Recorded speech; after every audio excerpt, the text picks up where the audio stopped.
Shalom, selamat datang di Grace Case, tempat kita bertumbuh bersama dalam pengenalan akan kasih karunia Tuhan. Bersama saya, Yudi, mari membuka hati untuk menerima kebenaran firman Tuhan yang memerdekakan. Sebab hanya kebenaran yang akan membuat kita hidup dalam kemerdekaan sejati. Kita melanjutkan seri 2 tentang identitas dalam Kristus. Di episode sebelumnya kita belajar bahwa di dalam Kristus kita adalah ciptaan baru. Hari ini kita akan memahami identitas yang sangat indah. Kita bukan lagi hamba yang hidup dalam ketakutan, tetapi anak-anak Allah yang hidup dalam kasih Bapa. Banyak orang percaya mengenal Allah sebagai Tuhan, tetapi belum benar-benar mengenalnya sebagai Bapa. Akibatnya mereka hidup seperti seorang hamba. Mereka takut berbuat salah, mereka takut ditolak, mereka takut Tuhan berhenti mengasihi mereka.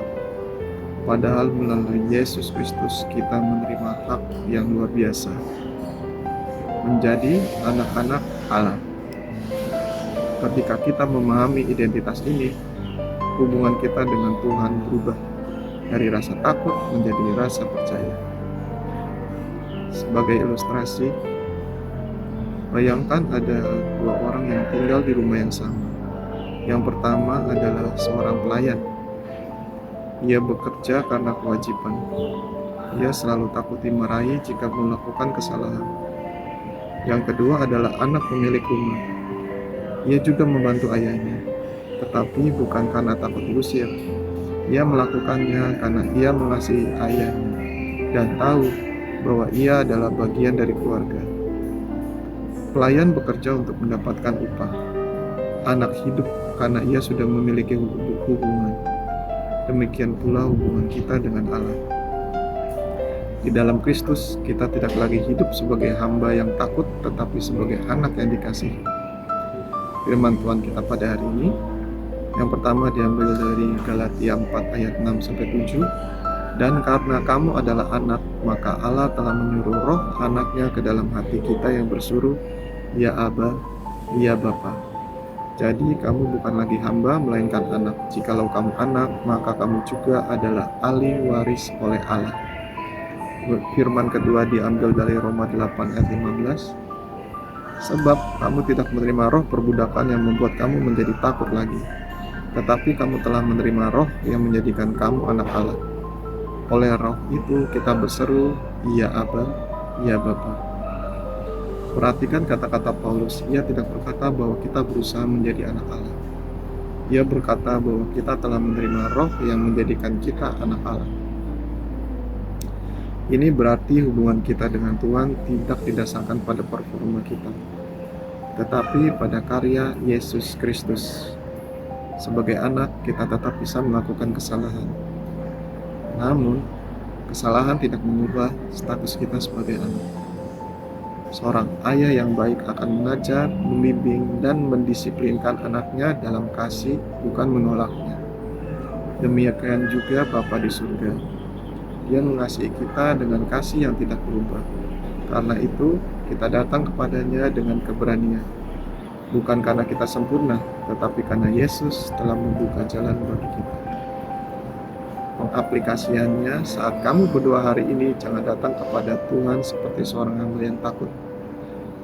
Datanglah sebagai seorang anak yang tahu bahwa Bapaknya mengasihinya. Saat kamu gagal, jangan lari dari Tuhan. Datanglah kepadanya. Bapa tidak menunggumu dengan tangan yang siap menghukum, tetapi dengan hati yang siap memulihkan. Semakin kita memahami kasih Bapa, semakin kita hidup dengan damai dan keyakinan.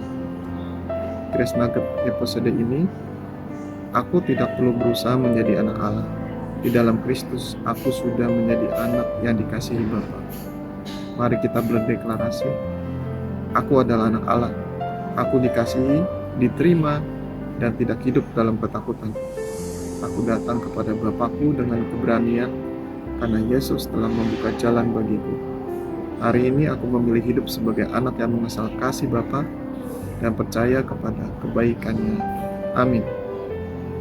Di episode ketiga kita akan membahas kebenaran yang sering disalahpahami, yaitu dibenarkan oleh iman. Apa artinya dibenarkan? Apakah Tuhan melihat kita sebagai orang benar karena perbuatan kita atau karena karya Yesus? Jawaban atas pertanyaan ini akan semakin meneguhkan identitas kita di dalam Kristus. Jadi, jangan sampai terlewat. Terima kasih sudah mendengarkan Grace Cast. Jika episode ini memberkati hidupmu, jangan lupa bagikan kepada keluarga, sahabat, dan orang-orang yang kamu kasihi, supaya semakin banyak orang mengenal kasih karunia Tuhan. Dan ingat, kasih karunia bukan hanya awal dari kehidupan Kristen. Kasih karunia adalah cara kita hidup setiap hari. Saya Yudi, pamit undur diri. Sampai jumpa di episode ketiga seri kedua. Tetap hidup dalam kasih karunia, tetap berjalan dalam iman, dan Tuhan Yesus memberkati.